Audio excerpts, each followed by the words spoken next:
എല്ലാവർക്കും നമസ്കാരം. വിവേക ചൂടാമണി തുടരുന്നു. ഇതിനു മുമ്പ് പറഞ്ഞത് ദമം എന്ന് പറഞ്ഞാൽ എന്ത് എന്നാണ്. വിഷയങ്ങളിൽ നിന്നും ഇന്ദ്രിയങ്ങളെ വേർപെടുത്തുക, അതാണ് ദമം എന്ന് പറയുന്നത്. ഇനി ഉപരതി എന്ന് പറഞ്ഞാൽ എന്താണ്? അതാണ് പറയുന്നത്. ബാഹ്യാനാലംബനം വൃത്തേരേഷോപരതിരുത്തമ. മനോവ്യാപാരം ബാഹ്യവിഷയങ്ങളുടെ രൂപം പ്രാപിക്കാതിരിക്കുന്നതിനെ ഉത്തമമായ ഉപരതി എന്ന് പറയുന്നു. മനോവ്യാപാരം, അതായത് നമ്മുടെ മനസ്സിൽ പലതരത്തിലുള്ള വ്യാപാരങ്ങൾ ഉണ്ടാകും. അതൊന്നും ബാഹ്യവിഷയങ്ങളുടെ രൂപം പ്രാപിക്കാതിരിക്കുക, ബാഹ്യമായിട്ട് കാണുന്ന വിഷയങ്ങളുടെ രൂപം പ്രാപിക്കാതിരിക്കുക, അതാണ് ഉത്തമമായ ഉപരതി എന്ന് പറയുന്നത്. എന്താണ് അതിനർത്ഥം? ഇപ്പോൾ ഉദാഹരണത്തിന് നമ്മൾ ഒരു സംഗതി കണ്ടു. ആ സംഗതി കണ്ടാൽ നമ്മുടെ ജീവിതവുമായിട്ട് ബന്ധപ്പെടുത്തിക്കൊണ്ട് ചിന്തിക്കുമ്പോൾ നമ്മളതിൽ ആസക്തമായി പോകുന്നു. ഏറ്റവും ലളിതമായിട്ട് പറയാൻ, അതിസുന്ദരിയായിട്ടുള്ളൊരു പെൺകുട്ടിയെ കണ്ടു കഴിഞ്ഞാൽ ആ പെൺകുട്ടിയെ കണ്ടു, അത്ര മാത്രമേ ആകാവൂ. പക്ഷേ അത് നമ്മളതിനെപ്പറ്റി സ്വപ്നങ്ങൾ കാണുന്നു. അതെന്താണ്? ബാഹ്യ വിഷയങ്ങളുടെ രൂപം പ്രാപിക്കുക. അത് ഭാര്യാഭർത്താക്കന്മാരായിട്ട് കാണുന്നു. അങ്ങനെയൊക്കെ കണ്ടു കഴിഞ്ഞ് വലിയ ഒരു സ്വപ്നമായിട്ട് മാറുന്നു. അങ്ങനെ ആകാതിരിക്കുക, ബാഹ്യ വിഷയവുമായിട്ട് ബന്ധപ്പെടാതിരിക്കുക. കണ്ടു കഴിഞ്ഞാൽ കണ്ടു, അതോടുകൂടി അത് മറന്നുപോയി. അതായത് വിഷയങ്ങളെ, ഇന്ദ്രിയങ്ങളെ അതിൽ ലീനമാക്കാതിരിക്കുക. ഇതിനെയാണ് ഉപരതി എന്ന് പറയുന്നത്. ഇപ്പോൾ നമ്മുടെ മനസ്സിൽ പല ആശയങ്ങളുണ്ടാവും. ഈ ആശയങ്ങളും ഒക്കെ സൂക്ഷ്മരൂപത്തിൽ കിടക്കുന്നതാണ്. അതിന് പാകത്തിൽ എന്തെങ്കിലുമൊക്കെ ഒന്ന് കാണും. ഇപ്പോൾ ഉദാഹരണത്തിന് ഒരു വീട് വെക്കണമെന്നൊരു ആഗ്രഹം ഉള്ളിൽ ഇങ്ങനെ ഉണ്ട് ഒരാൾക്ക് കരുതുക. അങ്ങനെ ഇരിക്കുമ്പോഴായിരിക്കും അതിമനോഹരമായിട്ടുള്ളൊരു വീട് നമ്മൾ കാണുക. അപ്പം അതങ്ങ് ഇഷ്ടപ്പെട്ടു, പിന്നെ അതേമാതിരി വേണം എന്ന് കരുതി ചിന്തിച്ചും കൊണ്ടിരിക്കുക. പക്ഷെ ഇവിടെ ഒന്ന് ശ്രദ്ധിക്കണം. ഈ ലോകത്ത് ഇപ്പോൾ 700 കോടി ജനങ്ങളുണ്ടെങ്കിൽ 700 കോടി വിധിയാണ്, 700 കോടി ഭാവിയാണ്, 700 കോടി സൗന്ദര്യമാണ്, 700 കോടി ഗന്ധമാണ്, ഒക്കെ വേറെ വേറെയാണ്.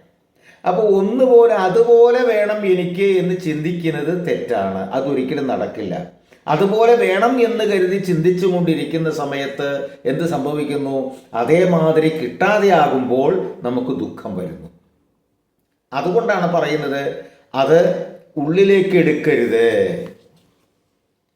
നമ്മളൊരു വസ്തു കണ്ടു കഴിഞ്ഞാൽ കണ്ടു, നമ്മൾ പിന്നെ ചെയ്യേണ്ടത് നമ്മുടെ അവസ്ഥയ്ക്കനുസരിച്ചുള്ള ഉയർച്ചയാണ് നമ്മൾ ശ്രദ്ധിക്കേണ്ടത്. മറ്റവനെ കണ്ടുകൊണ്ട്, അവൻ്റെ വീട് കണ്ടുകൊണ്ട് നമ്മൾ വീട് പണിയെടുക്കാൻ തുടങ്ങരുത്. അങ്ങനെ ബാഹ്യ വിഷയങ്ങളുടെ രൂപം, ബാഹ്യമായിട്ട് നമ്മൾ കാണുന്ന ആ രൂപത്തിലേക്ക് എത്തരുത്. ഒന്ന് കണ്ടു, തർക്കമില്ല, അവിടെ നിന്നു. പക്ഷെ നമ്മൾ ശ്രമിക്കേണ്ടത് നമുക്കൊരു വീടിന് വേണ്ടിയിട്ടാണ്. നമ്മുടെ സാമ്പത്തികവും സാഹചര്യവും എല്ലാം അനുസരിച്ചൊന്നാണ് നമ്മൾ കണ്ടെത്തേണ്ടത്.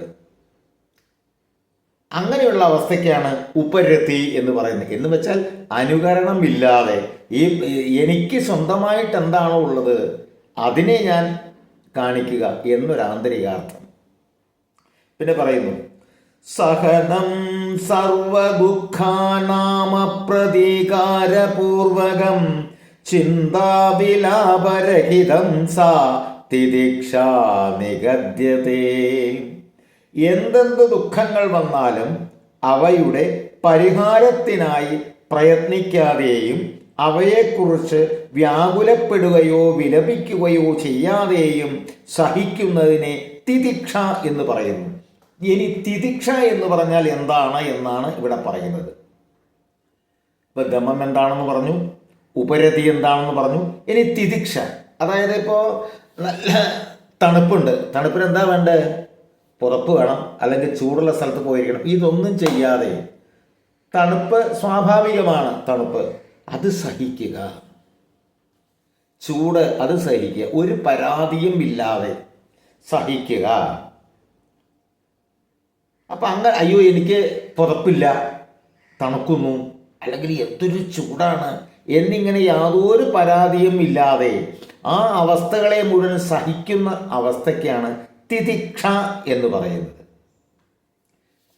ഈ തിതിക്ഷ നമുക്കില്ല. അതുകൊണ്ടാണ് നമ്മൾ എപ്പോഴും ആവലാതി പറഞ്ഞുകൊണ്ടിരിക്കുന്നത്. ഓ, എന്തൊരു കഷ്ടമാണ്, എന്തൊരു ചൂടാണ്, എന്തൊരു തണുപ്പാണ് എന്നിങ്ങനെ ആവലാതി പറഞ്ഞുകൊണ്ടിരിക്കുന്ന കാരണം നമുക്കിതൊന്നും സഹിക്കാൻ കഴിയുന്നില്ല. പിന്നെ സഹിച്ചാലേ പറ്റൂ, ഈ അവസ്ഥയാണ്. അപ്പോൾ ശരിക്കും പറയുകയാണെന്ന് വെച്ചെങ്കിൽ അതിനെപ്പറ്റി ചിന്തിക്കാതെ, തണുപ്പാണോ ശരി തണുപ്പ്, ചൂടാണോ ചൂട്, അതെന്തായാലും ശരി അതിന് പ്രതിവിധിയൊന്നും ചെയ്യാതെ കണ്ട് അത് അനുഭവിക്കുന്ന അവസ്ഥയ്ക്കാണ് തിതിക്ഷ എന്ന് പറയുന്നത്.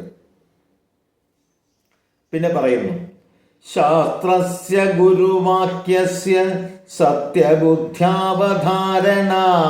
സാ ശ്രദ്ധ കഥിത സദ്ഭിർയയ വസ്തുപലഭ്യതേ. വേദാന്തവാക്യവും ഗുരുവാക്യവും സത്യമാകുന്നു എന്ന ദൃഢബോധത്തെയാണ് സജ്ജനങ്ങൾ ശ്രദ്ധ എന്ന് പറയുന്നത്. ഈ ശ്രദ്ധയ്ക്ക് പലതരത്തിലുള്ള വ്യാഖ്യാനങ്ങൾ. ഗുരുവിലും ഗുരുവിൻ്റെ വാക്കുകളിലുമുള്ള വിശ്വാസത്തെയാണ് ശ്രദ്ധ എന്ന് പറയുന്നു. ഇവിടെ പറയുന്നത് വേദാന്തവാക്യവും ഗുരുവാക്യവും സത്യമാകുന്നു. സംഗതി ഏകദേശം ഒന്ന് തന്നെ. വേദാന്തവാക്യം ഗുരുവാക്യം അത് രണ്ടും ഒന്ന് തന്നെ, സത്യമാകുന്നു എന്ന ദൃഢമായ വിശ്വാസത്തെയാണ് സജ്ജനങ്ങൾ ശ്രദ്ധ എന്ന് പറയുന്നത്. ഈ ശ്രദ്ധയുണ്ടായാൽ മാത്രമേ സത്യവസ്തുവിനെ പ്രാപിക്കാൻ സാധിക്കൂ. എന്ന് വെച്ചാൽ ഇപ്പം നമ്മൾ ഒരു പുതിയ കണ്ടുപിടുത്തം നടത്താൻ പോവുക, ആദ്യം മുതൽ കണ്ടുപിടിച്ചിട്ടില്ല, അതുവരെ കണ്ടുപിടിച്ച സംഗതി എന്തോ അത് ഗുരുവിൻ്റെയാണ്, അതുവരെയൊക്കെ കണ്ടുപിടിച്ച ഗുരുവിൻ്റെയാണ്.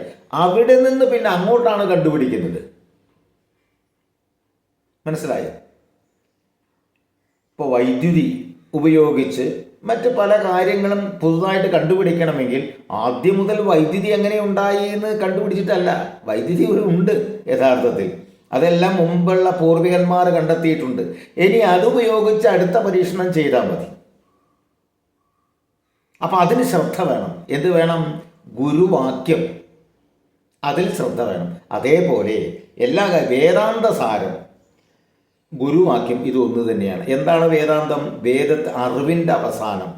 എന്താണ് അറിവ് എന്ന് പറഞ്ഞാൽ വേദം അറിവ്, അതിൻ്റെ അവസാനം, അന്തം, അവസാനം എന്താണ്? പ്രകൃതി പുരുഷ ബന്ധം, മാറ്റർ ആൻഡ് എനർജി. ഇതാണ് വേദാന്തം എന്ന് പറയുന്നത്. പ്രകൃതി പുരുഷ ബന്ധം.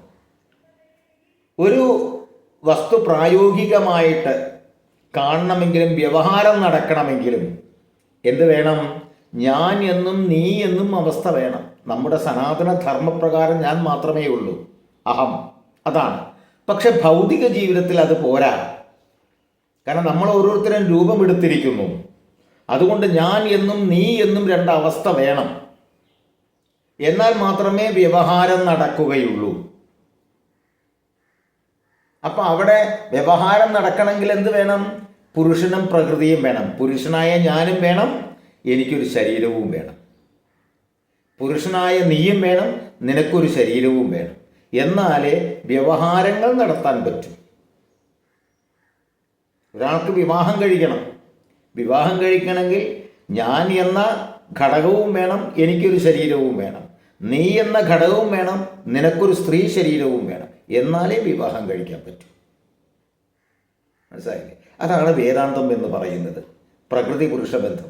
അതും ഗുരുവാക്യവും ഇതിനെ അടിസ്ഥാനപ്പെടുത്തിയിട്ടാണ് സകല ശാസ്ത്രങ്ങളും. അത് രണ്ടും സത്യമാണ്.